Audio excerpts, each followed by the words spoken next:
नमस्कार साथियों, मेरे YouTube चैनल में आपका एक बार फिर से स्वागत है। साथियों, आज की इस वीडियो में हम प्रेरणा क्विज प्रश्नोत्तरी 3 लेंगे, जिसमें 25 अति महत्वपूर्ण प्रश्न दिए गए हैं जो आपके आधारशिला मॉड्यूल पर आधारित हैं। ये वीडियो आपके बहुत काम की है। मोस्ट इंपोर्टेंट प्रश्न दिए हैं जो आपसे कभी भी IBRS पोर्टल से पूछे जा सकते हैं। तो इस वीडियो को बहुत ध्यान से देखिए। अगर वीडियो पसंद आए तो इस वीडियो को लाइक कीजिए, शेयर कीजिए और वीडियो पे कमेंट्स कीजिए तथा इसी तरह की वीडियो को प्राप्त करने के लिए मेरे चैनल को सब्सक्राइब कीजिए तथा बेल के आइकन को प्रेस कीजिए। तो चलिए शुरू करते हैं प्रश्नोत्तरी 3, जिसमें पहला प्रश्न है ERAC का तात्पर्य है। तो ERAC का मतलब होता है, ई से होता है हमारा एक्सपीरियंस यानी कि अनुभव, आर से रेस्पॉन्स यानी कि चिंतन, ए से एप्लीकेशन और सी से कम्युनिकेशन यानी कि निष्कर्ष। तो इसका आपका थर्ड आंसर होगा अनुभव, चिंतन, अनुप्रयोग और सी से कंसोलिडेशन यानी कि निष्कर्ष। तो इस तीसरे पे आप इसका निशान लगा देंगे। दूसरा प्रश्न है प्रारंभिक कक्षाओं में गणितीय दक्षताएं हैं। तो क्या क्या गणितीय दक्षताएं हैं? पहला दे रखा है आपको मापन, दूसरा आपका है संख्या बोध, तीसरा ऑप्शन आपका दोनों और चौथा है आपका इनमें से कोई नहीं। तो प्रारंभिक कक्षाओं में गणितीय दक्षता आपकी मापन भी होती है और संख्या बोध भी होती है, इसलिए इसका आंसर तीसरा होगा दोनों। नेक्स्ट प्रश्न है कथन एक सीखना एक चक्रीय प्रक्रिया है, यानी कि सीखना जो होता है आपकी एक चक्रीय प्रक्रिया होता है, यह कथन बिल्कुल सही है। और कथन 2 है आपका खेलों के दौरान सीखना स्थायी होता है, यानी कि आपका जो दूसरा कथन है वो भी आपका सही है, क्योंकि जब हम खेलते हैं, खेलने के दौरान जो कुछ हम सीखते हैं वो स्थायी होता है। तो इसलिए पहला ऑप्शन है केवल कथन 1 सत्य है, ये नहीं है। केवल कथन 2 सत्य है, ये भी नहीं है। उपरोक्त दोनों कथन सत्य हैं, दोनों ही कथन हमारे इसमें सही हैं, इसलिए इसमें हमारा तीसरा उत्तर आएगा। नेक्स्ट प्रश्न है FLO का तात्पर्य है।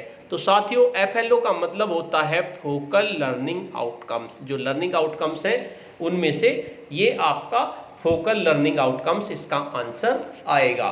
क्वेश्चन नंबर 5 है भाषा अभिव्यक्त होने से पहले अनुभूति और चिंतन के चरण से गुजरती है। सही बात है, भाषा जब भी अभिव्यक्त हो गई उससे पहले अनुभूति और चिंतन के चरण से गुजरती है।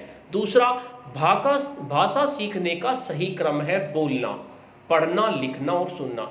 ये क्रम मुझे गलत लग रहा है, क्योंकि भाषा सीखने का सही क्रम होता है सबसे पहले सुनना, फिर बोलना, फिर पढ़ना, फिर लिखना। तो इसलिए इसमें क्या होगा, इसमें कै कथन तो सही है, लेकिन ख कथन जो दिया हुआ है वो आपका सत्य नहीं है। तो इसमें तीसरा आंसर होगा। नेक्स्ट प्रश्न है आपका प्रत्येक बच्चे का सीखना सुनिश्चित करने के लिए आवश्यक है नंबर के कक्षा प्रबंधन तथा शिक्षण योजना। सही बात है। ख आकलन तथा मूल्यांकन, ये भी जरूरी है, यानी प्रत्येक बच्चे को अगर सीखना सुनिश्चित करना है तो हमें कक्षा प्रबंधन और शिक्षण योजना की भी जरूरत पड़ेगी और आकलन और मूल्यांकन की भी जरूरत पड़ेगी, इसलिए दोनों कथन सत्य हैं। दूसरे पेज पे निशान आपका हो जाएगा। ERAC जो शुरू में आया था, ERAC के अंतर्गत C का तात्पर्य है, E में आपका E एक्सपीरियंस होता है, R आपका रेस्पॉन्स होता है, A आपका एप्लीकेशन होता है और C होता है कंसोलिडेशन। तो C का तात्पर्य आपका क्या होगा, कंसोलिडेशन। इसमें कंसोलिडेशन पे आप निशान लगा देंगे। नेक्स्ट है आपका वर्तनी शुद्धता उच्चारण सुलेख भाषा का कौन सा पहलू है। तो वर्तनी शुद्धता उच्चारण सुलेख का यांत्रिक पहलू होता है। नेक्स्ट प्रश्न है आपका अक्षर को सही तरीके से लिखने के लिए हाथ और उंगलियों का सही संयोजन और संचालन किया जाना कहलाता है, यानी कि अक्षर को अगर आपको सही तरह से लिखना है तो पहले आपकी हाथ की मांसपेशी और उंगलियों का सही तरह से संयोजन होना चाहिए, उनका संचालन होना चाहिए, ये आपका गत्यात्मक कौशल होता है। तो इसमें गत्यात्मक कौशल आपका आंसर आ जाएगा। नेक्स्ट है आपका फाउंडेशन लर्निंग शिविर में कक्षा 1 व 2 की सम्मिलित कक्षा का संचालन होगा। ये आपका 90-90 मिनट के 2 सत्र होंगे।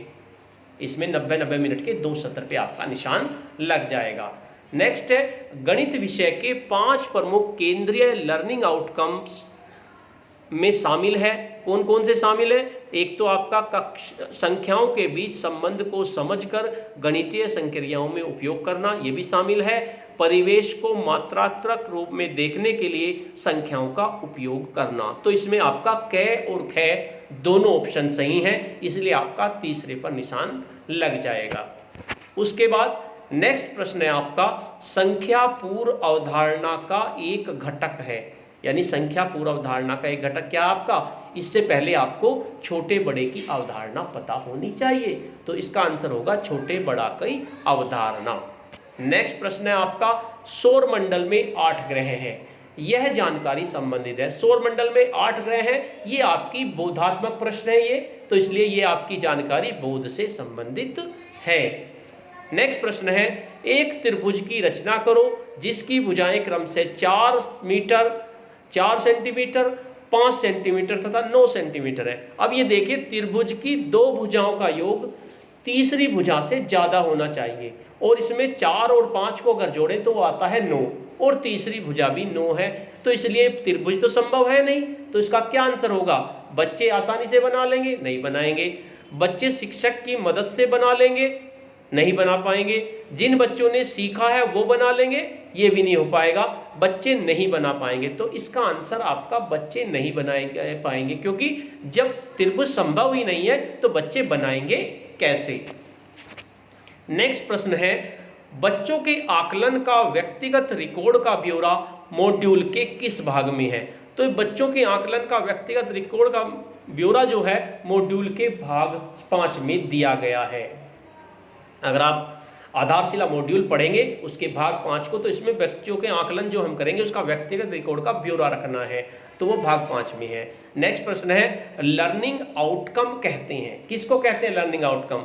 अधिगम संबंधी परिणाम, सही बात है, अधिगम संबंधी परिणाम को ही लर्निंग आउटकम कहते हैं। नेक्स्ट है आपका सीखने का प्रतिफल, ये भी लर्निंग आउटकम ही होता है। अपेक्षित दक्षता प्राप्ति, ये भी आपका लर्निंग आउटकम होता है। नेक्स्ट है आपका उपरोक्त सही, यानी कि ये तीनों ही लर्निंग आउटकम के दूसरे नाम हैं, इसलिए इसमें आपका उपरोक्त सही आंसर आ जाएगा।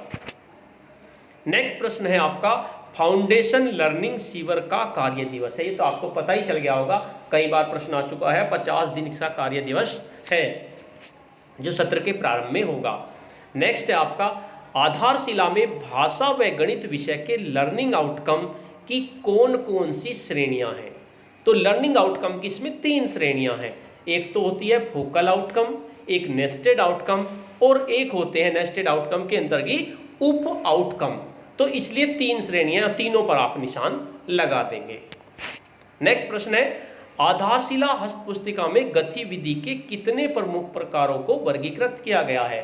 तो आधारशिला मॉड्यूल में गतिविधि के 4 प्रकार बताए गए हैं। इसकी मैं एक अलग से वीडियो बनाऊंगा कि कौन कौन सी गतिविधियां होती हैं, आप उसमें देख लेना।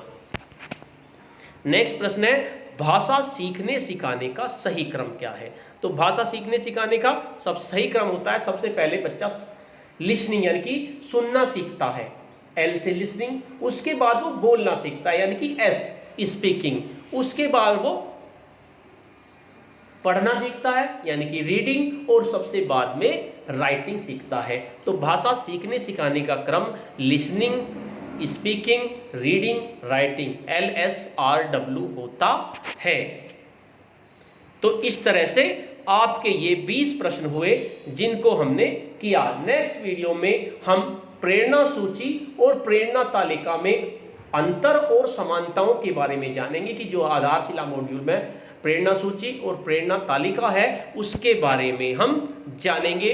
इसलिए अगर आप चाहते हैं कि वो वीडियो आप तक पहुंचे तो आप मेरे चैनल पे बने रहिए और चैनल को सब्सक्राइब कर लीजिए, इसके साथ साथ बेल का आइकन भी दबा दीजिए जिससे कि आपको उसका नोटिफिकेशन मिलता रहे। धन्यवाद।